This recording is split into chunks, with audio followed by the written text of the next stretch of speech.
Башка хәбәрләргә күчәбез. Аның сафка басуын инде 5 ел көттеләр. Түбән Кама районының Барок авылында күп функциялы үзәк ачылды. Боровичок дип аталган яңа бина 14 укучыга һәм 15 мәктәпкәчә яшьтәге балага исәпләнгән.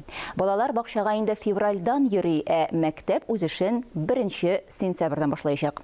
Тантаналы ачылышта Түбән Камада хәбәрчебез Гөлия Нигъматуллина булып кайтты. Чтобы открыть двери этого сказочного здания, Ата-аналар, балалар күп функцияле үзәкнең ачылышына Барок яшәүчеләре килә. Әлеге вакыйга зур бәйрәмгә үрелә. Хәзер укучыларга күрше авылга йөрергә туры килмәячәк. Мәктәп тә, бакча да үзләренеке. Бу мәктәпне, ясләрне күптән көткән инде. Бик матур булды. Ничә ай эчендә, 8-9 ай эчендә узып та куйдылар.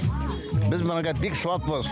Хәзер балалар рәхәтләнеп йөрәчәкләр, бурга йөрәчәкләр монда. Балалар белән шөгыльләнү өчен иркен, ачык бүлмәләр, махсус җиһазландырылган төркемнәр. Әлеге бакчага 3 яшьтән 7 яшькә кадәрле сабыйлар йөриячәк. Исемлек тиз тула. Бер үк бинада мәктәптә урнашкан. Уку елын 2нче елдан башларга планлаштыралар. Бергәләп, монда эшләү, хезмәт иткән кешеләр белән бергә тату яшәп, бу эшне алга барырга. Авыл халкының күп санлы мөрәҗәгатеннән соң үзәк төзелешенә республика бюджетыннан 47 миллион сумнан артык акча бүлеп бирелгән. Яңа бинада мәктәп һәм балалар бакчасыннан тыш универсаль спорт залы, китапханә дә бар.